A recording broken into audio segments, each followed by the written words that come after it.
Back here on Inside Wrestling Radio with our special guest in studio this week is Thomas Simpson. Thomas, a little bit of a brief bio on Thomas. He says he fell in love with wrestling at the first show he ever saw in the Greenwood Civic Center back in June of 1978. He started in the wrestling business 10 years to the day after that show in Atlanta, working behind the scenes for Joe Pedicino, Southern Championship Wrestling, which Joe Pedicino, some of you know, went on to WCW. He ran his first show in 1993 through Wide World of Wrestling, sorry about that, in Abbeville.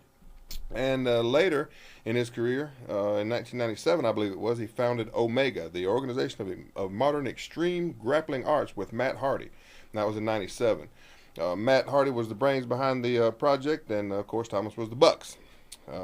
Thomas credits Matt with teaching him how to book and promote.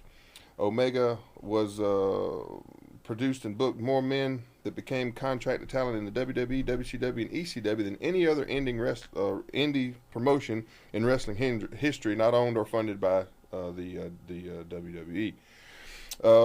He ran. How long did he run Omega there, Thomas? About 2 years.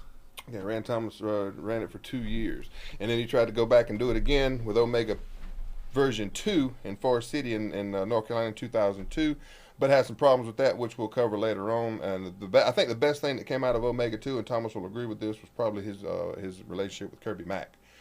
And Thomas is both hated and loved around the independent scene. He's hated by most local indie workers that have never worked for him, and by 99% of the promoters in the Carolinas. These are his words, not mine. But some people love him, some people hate him. I sit on the fence with him. Thomas Simpson, welcome to Inside Wrestling Radio. Thank you very much, Ricky. Nice to be here. I don't know if Ricky remembers this, but actually I saw you wrestle on the first indie show I ever went to. Oh, is that right? Back in 1990 in Abbeville. You had Darryl Van Horn was your manager, and you had a pair of pink tights on, kind of like that picture up there on the computer here. We don't talk about the pink tights, Thomas. That was a lot of years ago. And the bad thing was I was in the crowd raising Cain at you, and what was bad about it was I was sitting beside your mama, daddy, and sister. Okay. And your sister cussed me out. Because you didn't like the because I didn't like you. Who were we then? We were the Lightning Express? Is that no, sir. It was just you were just you were doing a singles. Oh, I was doing a singles match. Was I Rikki Regal then, or was you were Rikki Regal? Right. Yes, sir. You were Rikki. That's long years ago, so that's a lot of brains. 20 years ago. A lot of brain cells have been lost in that. Yours and mine too. Thomas, tell us a little bit about this. You said you started your first show in 1978. You remember much about it? Oh yeah, I went to it was the Greenwood Civic Center.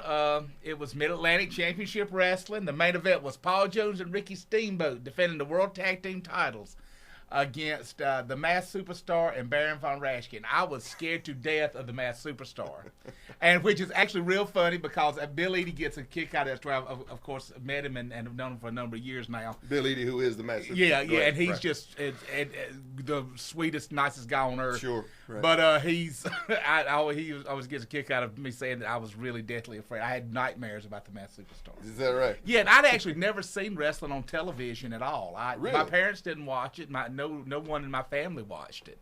And so it wasn't until I saw a live show that I actually saw wrestling, and I fell in love with it immediately. Especially like Ricky Steamboat doing the big body press off the top rope and stuff, that kind of thing. Sure. I guess that's why I've always been a fan of cruiserweight wrestling and like to promote cruiserweights. Okay, stuff, so that kind of early impressions kind of stayed with you. Absolutely, and that's the first thing I can remember wanting to be besides like Han Solo from Star Wars is wanting to be a wrestler. Well, we all wanted that. Everybody that, right. So listen now. Did you keep? Now it says here 10 years later is when you ran your first show, and then in that. When I got into the business. When you got into the business, yeah. Okay. When I went in that 10 years, you kept up with wrestling. Oh yeah, I kept up with wrestling. There was a kind of little period when I was in high school that I didn't go to any shows, but I tried to watch it and stuff. And what actually got me going back to shows was seeing the Rock and Roll Express on TV. Yeah. And I started going back to shows. It's great since then that I've managed against Ricky Morton, who to me is, besides Ricky Steamboat's, the greatest babyface of all time in history. Yeah, Ricky's just amazing, and managing him, and also getting to manage the Midnight Express. I've managed Midnight Express before, and that was just a dream come true. Sure. It was awesome. Which version of the Midnight? Bobby and Dennis. Good. Bobby and Dennis. I've managed Bobby and Dennis and had an absolute wonderful time. And Bobby Eaton's one of my favorite well, before he kind of calmed down and I calmed down, partying partners. Yeah. We have a lot of fun. We have a lot of fun partying together. I'll tell you right now, and I've told Charlie this in the past too, besides Ric Flair, Bobby Eaton is the only worker that I would ever really want to get into the ring with and have because I think, because I patterned some of my stuff after his stuff. Yeah. And I'd love to work with him. Him and Ric Flair are my two all-time wish list of having getting in the ring with. Yeah, Bobby's even now is still phenomenal. I guess it was about a year ago up in West Virginia, a guy booked Kirby and TJ Maxx against Bobby and Dennis with Cornette as their manager. Mm-hmm. And I was actually sitting at the little giving table there with Cornette's wife, and we just sat there shaking our heads. I mean, they were all bumping like crazy. Yeah. And Bobby had apologized before the match saying, because he's known Kirby and TJ for several years through me, and he said, well, guys, I'm going to go ahead and apologize now for not being able to put you over like I should. Well, he was lying, okay? It was like it was Rock and Roll versus Midnight's '86. Wow. And Cornette, too. Cornette took the big bump at the end of the match and stuff. Did? Oh, yeah. Oh. And they put the backs over and everything. They said they weren't going to do the match without putting them over. So it was beautiful. It was, to me, it was the best match I saw all of last year. I don't care what people say about Shawn Michaels and Undertaker at WrestleMania. Well, you can't hide talent. That's the truth. Mm-hmm. And those guys really are just a wealth of talent in that ring. Tell us about the wide world of wrestling in Abbeville. That was actually I was working at teaching at Long Can Academy in McCormick after I'd gotten out of graduate school, and I was teaching math, and they got a thing in the mail about wanting to do a fundraiser to run a wrestling show. Okay, so everybody knew I was a wrestling fan. They said, well, you want to put on this wrestling show? So they said, actually, Wild World of Wrestling was based out of Augusta. Greg Price was actually the talent booker. Really? Yep. Greg Price was the talent booker, and although some other guy ran it, and I forgot his name. And so we put on a wrestling show. I put it on at the Civic Center in Abbeville. We had about 500 people. Main event was Wahoo McDaniel versus Greg Valentine. So you'd never promoted a wrestling show? No, never done a wrestling show. No. They sent people to do it.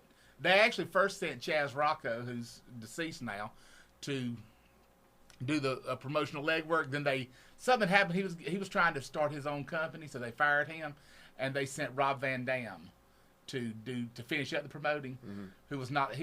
Rob's a great worker, but he was not very good on going around and getting sponsorships and stuff. Yeah, he's not very good on the promotion side. I got you. All right, and then how long did you run with those guys, or was it just that was a one-off, and then Chaz and Mitch Gow started American Championship Wrestling, and then I did a few shows with them, and then they shut down for about a year, started back up, and I bought into the promotion at that point.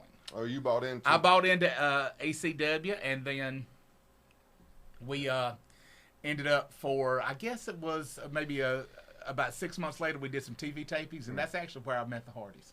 So you met the Hardys in ACW in 97. And that 96. 96, okay. Mm-hmm. And that leads up to the to when you founded Omega, right? Yep. I had a falling out with Mitch wanted to push his buddies like Chief J. Eagle and some of the less talented guys, and I wanted to push the younger guys. We had a falling out about that, so Matt and his crew decided they didn't want to work for ACW anymore, and they asked me would I like to come along and help them run shows because they didn't have the money to do it. So I went, and that's where Omega started. All right. Well, we'll pick up with that after the break. We're going to get more into Omega, more into your relationship with the Hardys and your WCW, WWE, and ECW times. Stay with us, fans. We'll be right back. More Inside Wrestling Radio with Thomas Simpson.